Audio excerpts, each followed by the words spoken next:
Today we are tackling a major kitchen problem. Now, maybe all of you are super organised and don't have this, but we have drawers in the kitchen that however often we try and tidy them, end up looking like, well, Exhibit A, that's not even a drawer. And these are the two I'm talking about. The important kitchen utensil drawer. All critical, this one in particular. Usually this one ends up at the bottom of everything else and it takes ages to find. But if you're looking for example, a melon baller, you really have no choice but take the entire thing out, plus this one, because there's two, to try to find it. So Philip and I have decided that today is the day we are going to tackle the kitchen, because I'm in the kitchen much more at the moment. I'm cooking a lot, I'm really enjoying it, and I can't work like this.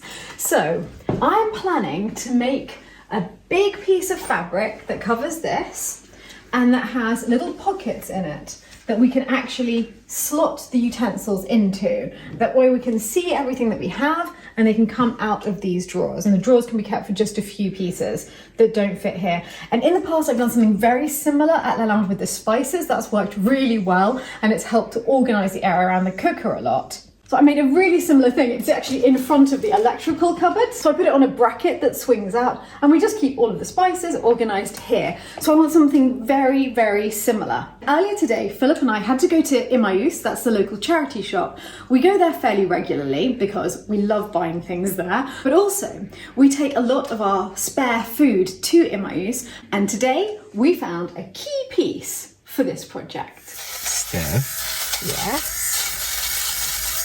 Why are you not getting out of the car? Because I'm incredibly busy doing just the most satisfying thing imaginable. I have this really lovely, lovely top. Well, it's like a sort of jackety coaty thing that was sent in cadeau at the chateau. Cardigan? It's a long cardigan. Yeah, I'm going with jackety coaty? Yeah, jackety coaty thing. But it's got these bubbles on. And so I thought, because I really love it, that I might try and remove the bubbles. That's what it was like before. Yes. And then that's what it's like when I've worked on it. Wow. It's amazing, but see, I haven't done this bit yet. And I realise we have things to do, but I can't bring myself to stop because there's the other little bits to take off. And most importantly, we're going to Emmaüs. Very bad, this area. Oh, it's so good. Very satisfying. Then it was also really satisfying to empty it out. All of that fluff. And that's only 5 minutes worth of fluff. You could fill a pillow with that. It truly is the little things in life, isn't it? It really is. Philip decided that we couldn't come here to bring food without actually staying and having a little look, and obviously the master of tassels has gravitated straight to the tassels. Faulty tassel. Faulty tassel, but like, it's a pair. I love the colour. Look. Anyway. Don't like those colours at all, but... We found something else. Yes, we found this. Now, most people might not think that this was wildly exciting. But... We have a craft project coming up. And we needed a strong We need fabric. very thick fabric, and look at this. It's so thick. Be perfect for lining. Yes. So let's take that home and then we can show you what we're going to do with it. So we've come back from Emmaüs with that amazing thick fabric. That was such a good find because it's exactly what we need for this. And we just need to cut it to the right size. So I'm going to quickly measure up. I think we're better off using the inside of each of the panels to put our fabric, because that way we get a little bit more depth. 47.5 by 64.5. Yeah, okay, got that. We've run up to the attic storage area that we call Narnia to see if I can find any more of the kitchen fabric. It's pretty dark in this corner, but I thought I still had some, and I do. Yes, here it is. Now we have more of the kitchen fabric that we can overlay onto the fabric that we're using. Or this also could work quite well in the kitchen. It's really pretty. Seeing if there's anything else, but I think these are our two best choices here. We brought everything down to the dining room. It actually feels really nice because this is where I made all of the curtains for the chateau, like the curtains in this room, and it's really nice to be back in here, back to crafts. I've been away for so long and I've loved every second of my travels, but I think I didn't realise how much I missed being here and doing things for the chateau. So we've brought this down. This was a gift in cadeau at the chateau. It's so beautiful. It's a spode fabric of the Italian pattern, which we use a lot in the kitchen. Now, this is the fabric that is in the rest of the kitchen. I made the curtains in this, and I do love this fabric. It was originally in my bedroom. My bedroom was remodeled in the mid-19th century, and it was the Chambre de la Comtesse, so the Countess's bedroom. The Countess would have been the wife of one of the sons of the Marquis. And this was covering all of the walls. You can see the colour. It's very brown in the background. I mean, if you compare to a modern fabric with the bright colours, even comparing it to a section of this fabric that was hidden away. The fact is, this was on the walls and the room was heated with a log burner, and it's created so much soot over the centuries. That's why I needed to remove the fabric. All of the fabric was darker than this. I took it off, I washed it all, hoping to be able to put it back, but it just disintegrated. It was so old that when I washed it, the edges just became very weak and started to fray, and I couldn't put it back onto the wall. But I don't want to waste it because it's part of the history of the chateau. So the bits that I could save, I made the curtains for the kitchen. So all of the fabrics in the kitchen were the original fabrics in the Countess's bedroom, because I love to reuse anything that was already at Lalande. So I'm thinking perhaps it's best to keep this for a more visible project rather than the inside of a cupboard. I'd also love a big tablecloth for the kitchen for grand evenings, could be really, really fun. Whereas the inside of the cupboard doesn't need to match the curtains so perfectly. And this is really wonderful because it's exactly what we use on the table. And I'm going to put it on top of this thick lining that we got in Emmaüs. I've discovered a little bit more about this. This is what you call a tissu métis, a mixture of linen and cotton. It needed to have at least 40% linen in it. So it's a totally natural fibre. It is very, very thick. It became very popular around the 1900s because it's excellent, as it's a natural fibre, to use in bedding, sheets, and because it's so strong, it was really lovely for the monogrammed embroidery that they would do in those days. And this one still has its original maker's mark on it. I'm trying to find it to show you. Here we go. Toile métisse fleur bleue. Now, I've looked up this company. They were making these toiles in the 1930s, and you can see that this is a blue print. The blue one meant normal quality métisse, which is actually very, very thick. The orange one meant fine métisse, and the gold label meant super, super fine métisse. But this is the one we want, the blue. We want something very strong as our lining. So we need to get started. We need to use this antique linen, cut out the shapes that we've got inside the panels, cover it with the new fabric, and then lay it out, I think, on the dining room table, and bring through all of our drawers and sort out which of those utensils we use the most and where we could arrange them, and start working out how we're going to do this. You're just happy you've got an excuse to use these fabric scissors, aren't you? Philip loves his fabric scissors. Very adamant in them not being used for anything else than fabric. I'm adding a 5 centimetre margin to everything so that we can just fold over and staple gun into place. That's the plan. So I have my 3 panels. They will, of course, go not like this, but like this. They're the right size, so I've got a little bit spare. I mean, actually I have several meters spare, but I have this little strip, and that is how we are going to be attaching the utensils, by putting strips like this across that we can sew into to make little pouches. But first, I'm going to cut out this fabric to exactly the same dimensions. Rather than remeasuring, we're just going to use these as a template, and I'm trying to follow the pattern. I can see the plates, luckily, on the back of the fabric, so I'm trying to fit it evenly over the pattern of plates. That's about there, I think. There we go. So I'll just cut around, and the sides are going to be tucked in, so I don't need a perfectly straight line at this point. Okay, this is the last panel. I'm going to go and iron all of these. They definitely need it. And then we're going to start sewing everything. Philip's going to be manning the sewing machine today. And we're going to just do a running stitch around the edge just to hold them together whilst we're working with them. You won't see it because when they're stapled on, the edges will be folded over like this. But just to make it easier to work with, we'll put that running stitch along. There is something so satisfying about ironing. Just seeing everything suddenly be flat and beautiful. Here we go. In fact, I've got to move that. We need to sort out which of these we use regularly. This is prime real estate because this is the middle section. So the easiest to get to the minute you open the cupboard. The most important things must go on here. Pizza wheel, critical. This is definitely critical.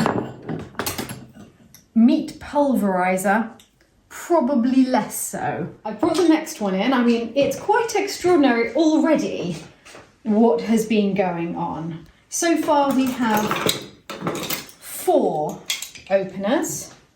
But that's not as strange as the sheer number of cheese slices that we have. Ah, I can explain that. Can you? Well, 2 of those are mine.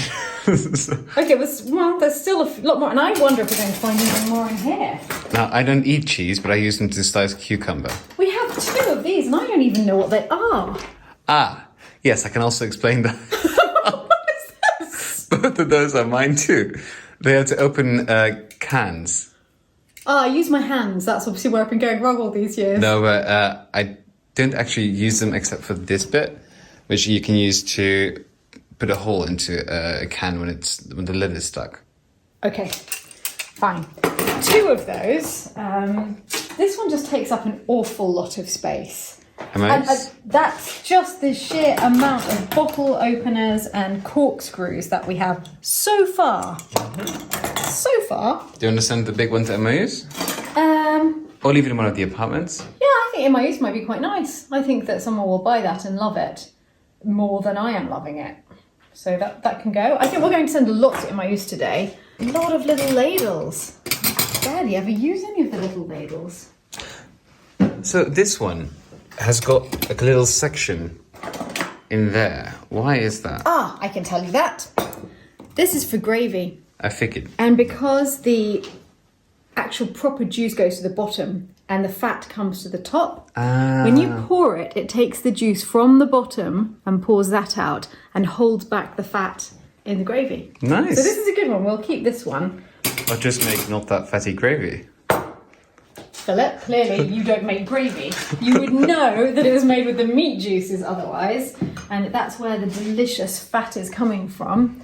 Another olive thing. These are for getting olives out and leaving the juice behind. This one is very, very pretty actually, and useful. The rhino. Oh, I love the little rhino. He's adorable, but what's his purpose? So I was thinking that he looks a little bit like a scarf.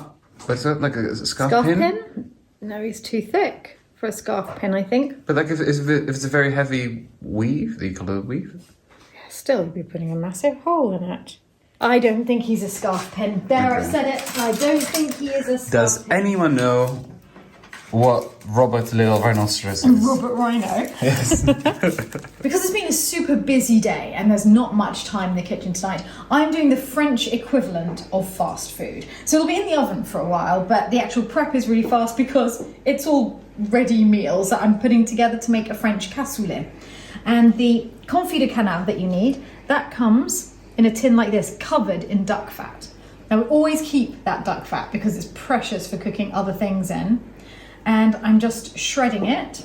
There's 4 in there and there's 5 of us. So to make it stretch, we're taking it off the bone first. My hands are going to be so soft after this with all the duck fat. Here I have a cassoulet, a pork cassoulet, because usually in France you use duck and pork, and cassoulet is made with white beans. This is from the region of Toulouse, and in fact it's called a cassoulet because of the name of these earthenware oven-going dishes, which were cassole, and so cassoulet. And I will pop them in here. I'm going to put half in this one. Ooh. So you see there's bits of sausage in there as well. Saucisse de Toulouse. Again, sticking with the Toulouse specialities. Actually, this is quite a pricey dish to make because confit de canard is fairly expensive and Casserole is not inexpensive either. So this is a little trick. By taking the meat off the duck and by adding just plain prepared beans, this is prepared in the Auvergne way, they're basically just made in a vegetable stock. It's a way of making it go a little bit further. You can feed more people and it's a little bit more cost effective. And of course you can make this yourself, but you have to start the day before soaking the beans, and I did not plan for that. I was looking for a quicker dish just for tonight. I've made both of the casseroles, I've mixed it all together, they're going into the oven, and I have put all of the excess duck fat in here, which is going into the fridge. And Philip is about to make a beetroot, cucumber and lamb's lettuce salad. I think the beetroot's going to be really good with this. We're now able to look at every different area and split things into a box for the charity shop, a box for binning, and boxes for the other apartment kitchens that we've got here. For example, how many oyster shuckers does a woman who is allergic to oysters need? 0, I'd say. I would say 0 too, but I have 5. I don't think we need all of those. I mean, admittedly, keep maybe 1 or 2 in case other people get oysters, but Maybe in the apartment? that should do. Whilst I'm still clearing all of this, my glamorous assistant is running up the outside stitch. This is going really well. I have sorted everything into different piles. I think that we're going to be way more organised. A lot is going to the charity shop. And now I'm just mapping out exactly how to make the bottom pouch. I think that looks about right, but I have to stop now because I'm in charge of dinner tonight. It's actually really good. It's amazing. I can't take any credit for it whatsoever. I just put several tins together in there. You didn't cook, you assembled. I assembled. Dana always says, I haven't cooked, I've just assembled, when she's actually spent hours creating the most elaborate meal. No, I just assembled it. But she really does cook. Everything to her seems easy. It's amazing. That was so delicious that I ate far too much, which means that I haven't got the strength to carry on late tonight. I am going to get back to it tomorrow morning, and then it's going to look amazing. Day 2, and we're back at the project and ready to affix the pouch to the bottom of our panel. We had 2 pieces of fabric. We've got the stiff fabric and we've got the nice fabric. I first ironed it over once slightly, and then I ironed it over another time with the other fabric in between, so that all the raw edges are... it's nice and tidy. It's not really that tidy. It's nice. It's going to be hidden anyway. This side is nice and tidy. What I'm doing now is, this is slightly too long, but that's fine. So I'm using this to stiffen the base. Yes. So just folding it over. This is the top. Yes. And that's the base. And this little extra bit is in case anything sharp goes in, which, let's face it, it won't, but in case someone accidentally puts then it something sharp. doesn't go straight through the nice fabric. Perfect. Yes. Love it. That's what I'm doing now. Now the fun bit. Fun bit? Not quite yet. I know what you mean. You mean like trying to figure out which ones go where. No, I have to stitch these down first. So I've pattern matched on the sides, on either side. And I'm going to leave this loose for a sec so that I can just stitch this down so at least it matches on the sides. And then we can start sticking in the different things you want to use. Yeah, absolutely critical. That one, for example. Critical. And then we know exactly like how much space we have. And I'm going to Perfect. pin them all down. It's quite exciting. This is fantastic. Philip has made little pouches, so we'll have different little pouches for each of the utensils, and you're just sewing those into place. Can't wait to try it. I want to see how everything looks in it. Philip has finished it.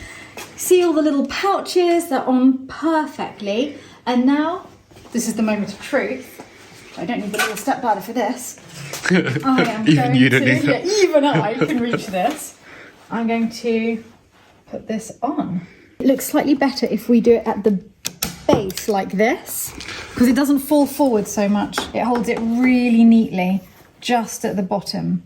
So we're really working this out as we go along. I've never seen this done before, so we're kind of inventing it as we do it. And you're stapling just above the stitch line. Yeah, just above, so that the pouches are still usable. Right, now we've flipped it over. It's looking very good at the base. Put one in here for extra support. So it doesn't pull the fabric forward if we put anything heavy in there. Now we're going to put one staple in the top just to hold it whilst we're doing the edges. This is great teamwork. You ready? Yes. Whee!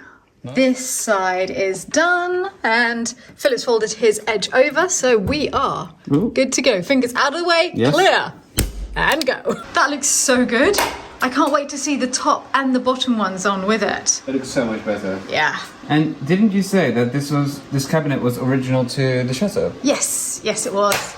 It was in the original laundry room, which has become part of the Grand Salon now. You mean the second original laundry room? Because Marie's Flower Studio was the original 19th. That was the 19th century one. When we bought the laundry room was carved out of part of the Grand Salon.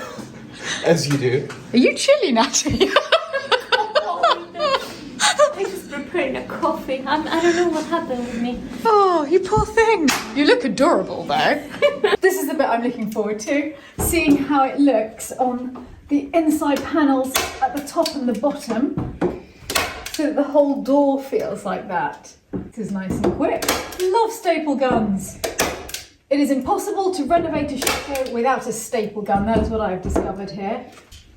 And meanwhile, as we're doing this, Anne-Marie is wandering around measuring every single room, doing the thermal calculations for the new heating system.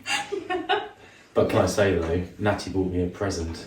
Made my life so much easier. Oh, so you can just use your little beep level. Beep. And it gives me the music cue. I'm actually amazed at how nice that looks against the brown of the door. Okay, let's put the last piece up. Okay. I love it. I love the way it looks.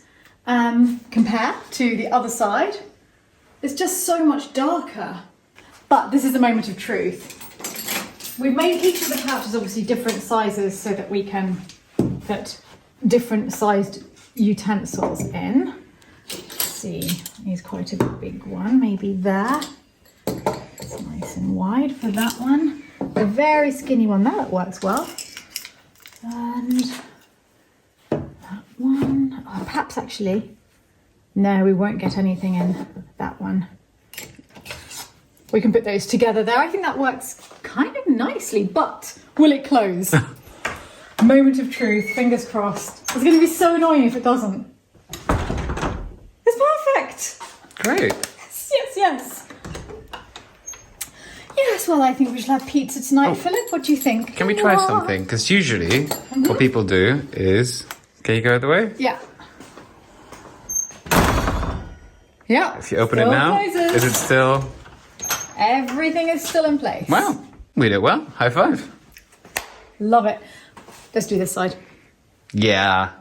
This is so much more cheerful. I love it. And it's, more importantly, 100 times more useful.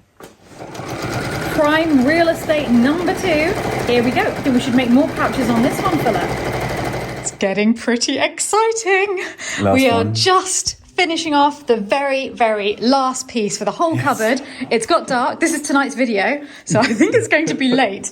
But I hope everyone thinks it's worth it to actually see the total finished look. It's going to be really nice. I'm really excited. I've pinned all of these. So Yes. I need to pin these. I need to find one more utensil. This is it! Woo! I can't believe it's finished. I cannot wait to see it up. Me neither. It's been long. It looks so good. And this is the moment of truth. Have this flat one there. This. And this. This is really exciting. I love it. I want to start cooking now. It's such good fun. There's even another little one there. Oh well. I feel that our work here is done tonight, Philip. What do you think? Success. This looks amazing. You did a great job. Thank you, Natty. To the great opening of the cupboard. Yes, even me. I want to cook too. I know, it makes us all want to cook. Tinopla? easy. Natty? Tinopla? Yes, please. Look, what is this for? Olives. Oh, that's great. Yeah. Suddenly we want to eat olives. It's fantastic. Good. It's been Well good done. fun. Well Cheers. done.